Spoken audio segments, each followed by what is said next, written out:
Welcome back. Chad Smith and Allison Berger here this week with you to share some answers to a common question we receive around, is financial planning or wealth management the right path for me?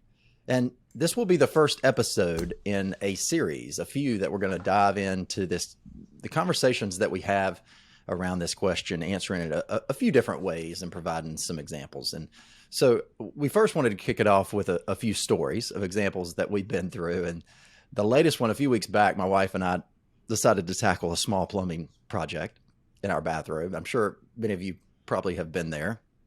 A small home improvement project, quick trip to Lowe's, Home Depot, we'll just knock this thing out in an hour, right? This time, our daughter's shower valve, if you know what that is, that controls the temperature and turns it on. It was to the point where it basically took a workout to turn it on. It was getting very hard to turn. And so, of course, they showered in our bathroom for a few weeks before we decided to fix it. But when it was time to get in there, we kind of understood it was the pressure balance shower cartridge that we needed to change, and it was stuck, right? Because there wasn't enough grease in there to begin with. We were like, okay, we can tackle this. So we made good progress at first of getting in there, and then we got the pliers and started to pull, and 5 hours passed, and we made slow progress of getting this thing slowly out, little by little.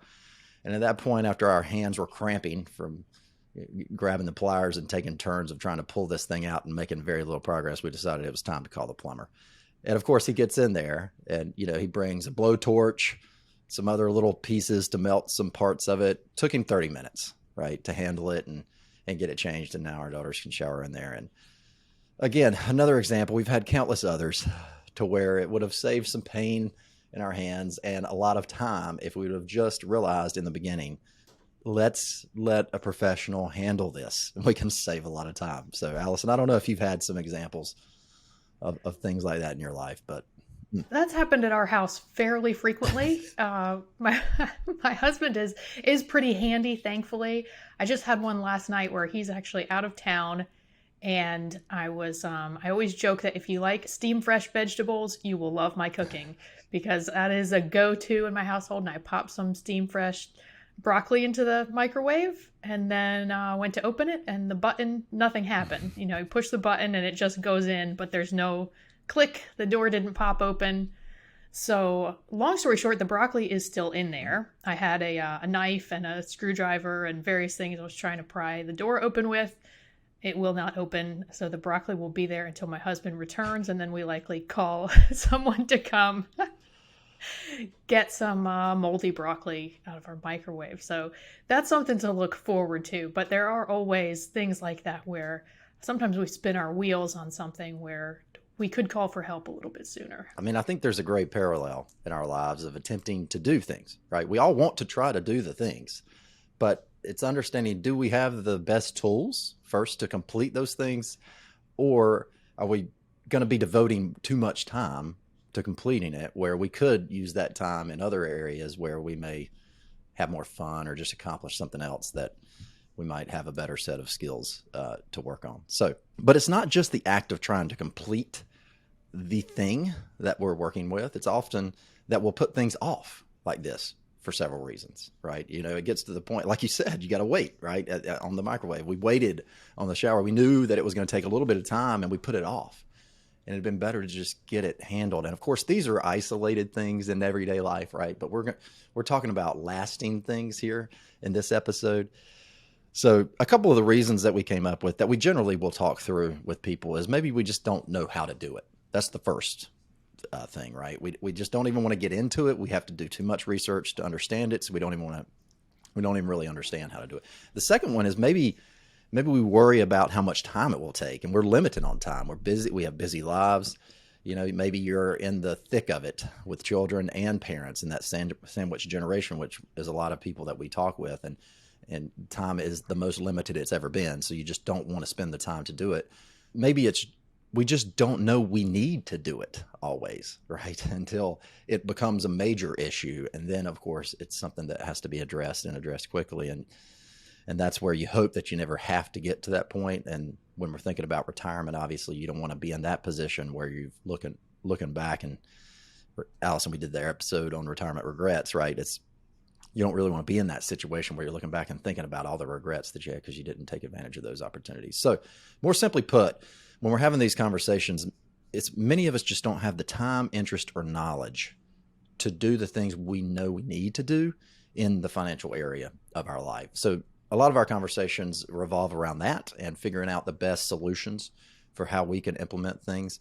So in this episode, we're framing this question around that 90s song that, it's kind of an earworm for a lot of people, right? It's hard to get out of your head once you get it in there. Maybe you actually love it. It's Blink 182 song, All the Small Things. Many of these things we're talking about today are small, right? They take little time, but it can be difficult to understand the exact way to implement it. And it's something you definitely don't want to look over. And I like the way Ben Carlson over at A Wealth of Common Sense said it. Quote, "It's the small things around the edges that compound and will make you rich," end quote, right? So today we're sharing 6 of those small things that we often see missed, in which, we handle these things for clients, and we've seen that it can create a lasting, lifelong impact. So diving into the first one here, it's maxing Roth contributions for a high income earner, right? We'll often hear, okay, I've read, I've researched it and I make too much money. I cannot make a Roth IRA contribution. And that actually is false, right? That's one of those little areas it's a misconception. And it takes several steps, of course, to complete it. It's called a backdoor Roth, but it's something we routinely do for clients. And what you may not realize is the small step in this is if you save right now $6,500 a year, and this year, if you're under 50, $7,500 over 50. If you could do that, if you start at age 30, and you can do it for 35 years, that could be a $725,000 decision if you're earning a 6% interest rate, right? Or a 6% return on that money. So it can be a big compounding effect over that time frame. Not to mention the fact if you take it all the way to 80, right? If you take it to essentially 50 years, it could be $1.7 million in a tax-free savings that you could be building just by making sure that you're saving in an account that is available to you that you might not have thought was. Yeah, exactly. With high income earners, a lot of times they don't realize that they can still get into the Roth IRA via those backdoor Roth contributions. It's a little bit of extra legwork, so it is good to work with a professional. It's one that we see reported incorrectly on tax returns a lot of the time. We're looking at that a lot right now. It's another one that I find that a lot of times you don't know if you're eligible until you're preparing your tax return. So this is a great time of year to really take a look and see, what were you eligible for? Is there anything else that can be done before April 18th this year to either save you on your lifetime tax liability, which is really where the Roth IRA comes in, or maybe reduce your liability this tax year? So this is a great time to be looking at that. And what I always like to think about with these Roth contributions, as Chad mentioned, for 2023, the maximum is $6,500. Now, if we're thinking about that today, I'm calling you and saying, hey, put $6,500 into an account. That sounds like a lot of money.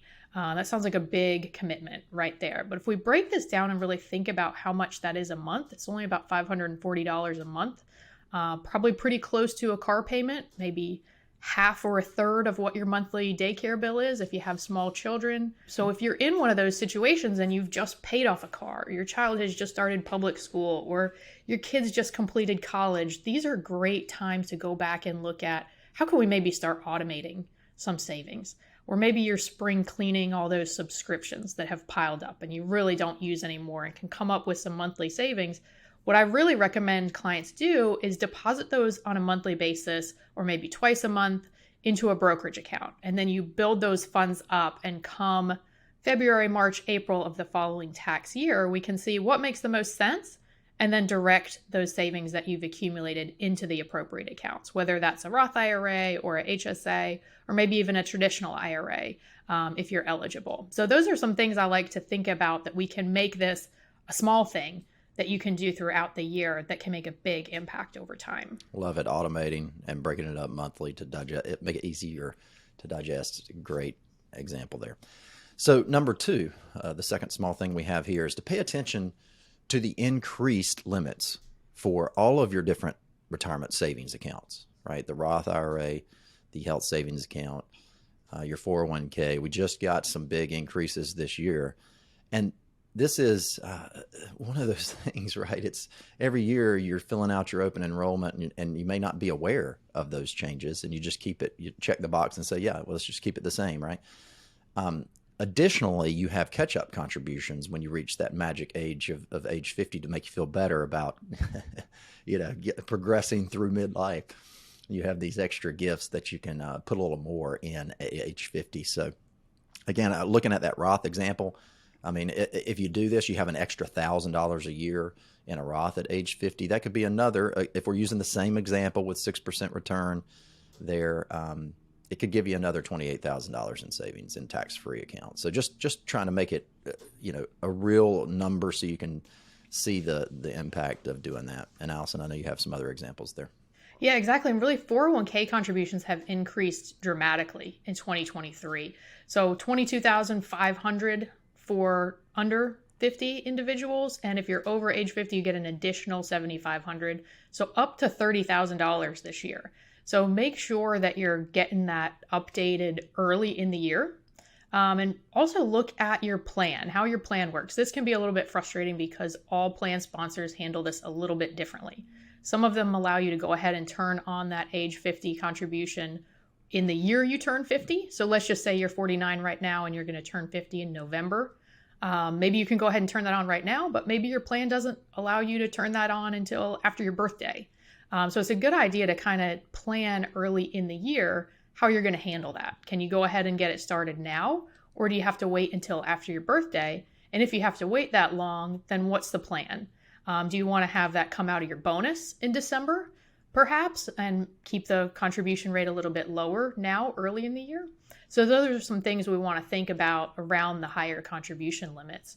And then in addition, for HSA owners, if you're over age 55, that is where the catch-up contributions come in. And you can do that additional 1,000. Don't know why they made that one 55 right. instead of 50. I think just to add a little extra layer of complexity for the rest of us. And then if your spouse is over age 50, they can also contribute $1,000. And this is one of those few things that can still be done. So if you haven't submitted your tax return yet, or even if you have, you could consider an amendment. If you could contribute those additional amounts to your HSAs, that is tax deductible, and then it grows completely tax-free. Withdrawals are completely tax-free to pay for those healthcare expenses in retirement. So this could be a huge tax savings for you this year, potentially even save you a couple $100s on your 2022 tax return. So take a look at that if you have recently turned age 55 or your spouse has. Gotta love all these savings opportunities. We're going to keep this savings idea going here with our third small thing. And this one is, we see a lot of friction with this because of the confusion that exists between a Roth IRA, a Roth 401k, and what we're talking about here is a mega backdoor Roth 401k. So all three of those have separate pieces, right? They're separate things with similar tax advantages. This one really is, if you have a 401k and you're saving in that 401k, you're doing either pre-tax contributions or Roth contributions in 2023 up to $22,500 if you're under 50, and over that if you're over 50.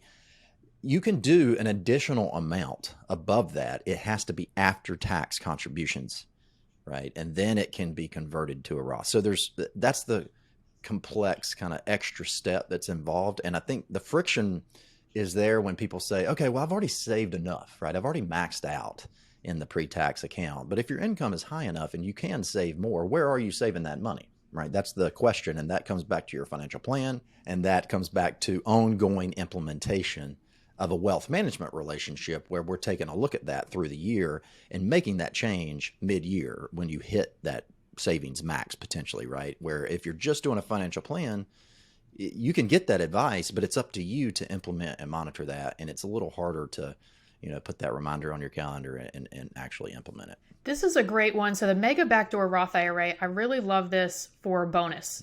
People who receive significant bonus income either one time a year or throughout the year. This can be a really easy way to contribute additional dollars in a very tax efficient way. And look at when that bonus is coming in, you might want to increase the deferral or change it. most of the plan sponsors, when you log into your account on the website, they're going to have multiple different options. As Chad said, you're going to have your Roth 401k, you're going to have your traditional 401k, you're going to have catch-up. Do you want that catch-up contribution to be pre-tax or to Roth? And then many times there are additional line items for bonus deferrals so that you could actually change how much is coming out of your bonus. And a lot of clients will like to set that traditional year-round for your monthly pay stub to one rate and then set a higher amount toward the bonus rate so that you're not feeling that monthly squeeze on your cash flow, but you're still hitting those targets over the long term and you're getting all those funds into tax-efficient savings, whether that's tax-deferred or, as Chad mentioned, tax-free. And then what we do for a lot of our clients that are doing those mega backdoor Roths is we'll periodically set up conference calls with the plan sponsor to go ahead and call in and say, those after-tax contributions, I want to go ahead and convert those to Roth. So what that does is it goes ahead and puts it in the Roth account where it's going to grow completely tax-free. Your withdrawals in retirement are going to be completely tax-free. So that's what we want to be on the lookout for. And then when that happens, if there's been a little bit of growth over that, let's say it's a 1 to 3 month period between when you put the money in and when you process the conversion, you're probably going to receive a 1099-R around tax season 4.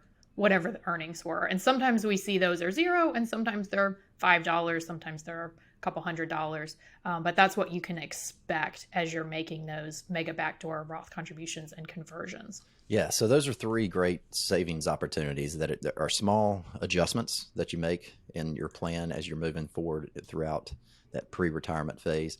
Now we're getting into this area where, let's say you've saved in excess of all of those and you have some extra money that you've built in a brokerage account. Or you have a savings account that you've been building at the bank and you've kind of started funneling some money over to a brokerage account. You know, the market was doing well there, 2018, 2019, 2020, really over the last decade, 2021, with the minor, I mean, let's call it major, the COVID crash in 2020, right? But it still was a good year from a return perspective. So you might have built some gains there through that time, but in 2022, we saw losses. And that creates an opportunity where you could potentially sell an investment, invest in a similar type of investment, not identical, but similar, so that you can still participate in the growth, but you can capture a loss that you can use to offset against other gains you have and potentially against some ordinary income above those gains. So a great opportunity, we call it tax loss harvesting. And Allison, I know we've done some episodes on that before. Yes, we had a video on that in April 2020, which you can look up on our website, which is really, we talked about tax loss harvesting being a silver lining in bear markets, something that you can take advantage of. And this can be particularly beneficial for investors who are charitably inclined, or they plan to later donate appreciated securities to charitable causes. Because when you donate those securities, the charity does not have to pay tax on them. They are a tax-free entity, so they can sell it with no tax implications. So this can be really helpful. You can go ahead and take a loss on something, buy something else, and when that appreciates considerably, that can later be donated. So particularly for clients who are using donor-advised funds or they have plans to give aggressively to their favorite charities, this can be a great strategy for them. However, there are some times where you might want to not perform tax loss harvesting. So this isn't something that's we're going to recommend for everyone. It's going to be very specific based on your personal situation. And really what we want to think about is we want to do this in cases where your tax rate today is higher than we expect it to be in the future. Because really we're deferring those gains to a later date. Unless you're going to later donate those securities, they're likely going to be deferred and they're going to be paid at a later time. So what are some of the times when we want to not use tax loss harvesting? So some of the considerations where this might not be a strategy for you is if, let's say, you're in the 0% long-term capital gains bracket. So this would be if you're in either the 10 or the 12% federal brackets, the long-term capital gains rate is 0%. So there's really no point in manufacturing and harvesting losses because you're wasting those. You're going to be able to use a 0% gain anyway. If you're thinking about those investments that you're going to purchase, so really when you're tax loss harvesting, you're selling something that is at a loss now and you're going to buy something similar that you expect to appreciate. If you're planning or you think you might need to sell those investments within 1 year, then this is not a strategy you want to consider, because you're going to be looking at short-term capital gains, higher tax rates on those versus long-term rates, which will be lower. What we want to think about too there is if you're not going to reinvest. I think this could be a big temptation for an individual investor who is already feeling maybe very scared or apprehensive about a bear market or where things are. And maybe the tendency might be to just realize those losses and sit on cash until things look better. So I think you really want to take a hard look, and maybe you have some losses that you could realize, write those off on your tax return, but it's not really going to help you long term if that results in sitting in cash for too long and buying back when prices are higher. So that's a risk with this strategy as well. And finally, if those carried over losses won't be used. So we can, offset our capital gains on the tax return with those losses. That's very valuable. So you don't have to pay tax on those capital gains, but you can only use up to $3,000 a year to offset ordinary income. You can carry those forward. So you may still have many, many tax years ahead that you can use losses that you realized in one year. However, let's say you're looking at this for your parent, or we have a client who is in their 90s and their health is declining. They may not have that many years to use those carry forward losses. So this might be something to consider if this is a strategy for you. And again, I think it would be best to discuss with a professional. If you meet any of the characteristics that I just walked through there, it might not be appropriate for your situation. So you want to make sure you talk to a professional about that. And that's where a wealth management relationship comes into the picture, right? Because you're working with a professional on an ongoing basis where they can help you make those decisions and feel comfortable about them moving forward. Where if you're making them isolated to your own review schedule, you have to make sure that you understand all the implications, and making sure you're discussing that with your CPA as well. So our next one here, we coined this as a small thing, but it's actually a huge big mistake preventer if you can continue to make these small decisions throughout your investing journey. And this is not getting scared out of the market when things get rocky, and potentially even taking advantage of opportunities by maybe buying stocks in those moments when things seem scary. And we've been through that over the last year, and we're still hovering around those bear market levels at this point. But this is much harder than it seems, right? It's something that gets repeated often in the media as a truism, as a principle that you should have in your investment strategy. And when times are good, it can be very easy to say, yeah, sure, I'm going to do that, right? I'm not going to sell when things are bad. But as life progresses, you get closer to retirement, or you lose a job, or things seem to be moving in a direction where this time may be different, right? That's the feeling you start to have. It can be incredibly difficult to stick with your strategy, and then even more so buy into that fear. So this is something we talk through regularly, obviously, with clients when we're moving through these periods throughout an ongoing relationship. Whereas if it's just a one-time decision or a one-time kind of second opinion that we're doing, it can be harder to instill that confidence to keep you going through those periods where you might be doing it on your own. Yeah, I love that you brought this up, and I love that you talked about when times are rocky, because I will tell you what is happening in my household right now. As you know, Chad, I love the Rocky movies. I love them. I can watch them over and over again. I've introduced my kids to them, and now it is just on repeat in my household. I think my husband's tiring a little bit, but this really reminds me of all the trainers that he has through the years. And in each of the movies, there's really a formula, and my kids know that mom will be crying at the end. They always look at me at the end. They say, "Oh, mom, you're crying." But the formula, and it gets me every time. But really, at the beginning, when he gets the big shot against Apollo Creed, he considers, I'm just going to train myself. I've never had anybody helping me. I'm going to train myself. And they have that pivotal scene with his trainer, Mickey, where he talks him into being his manager. He kind of makes the sales pitch. And then we see throughout the movies, Mick doesn't tell him what he wants to hear. He always tells him what he needs to hear. Many times he's quite mean to him, but, they call him a bum pretty regularly throughout the movies, but he keeps him moving towards the goal. And we see that, he goes through different periods of depression and ups and downs, and he has people around him that bring him back every time and give him that motivation that he needs. to stick with the plan. And we see him we talk about all the small things.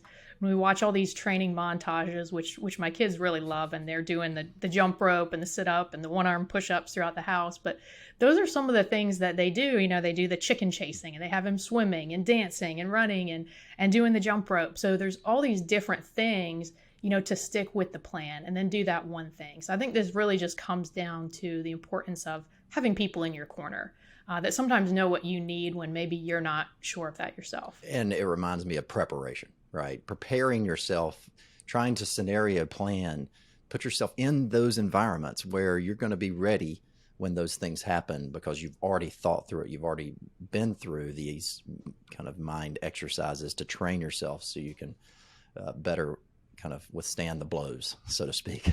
Yes. Of the market. And one of my favorites we've been joking is, when things come down, when you really need to just make it simple to make yourself understand. In Rocky IV, he's fighting the Russian and he's sitting down in between the rounds there, and he says, there's three of them. I can't even see them. There's three of them. And his brother-in-law, Paulie, says, hit the one in the middle.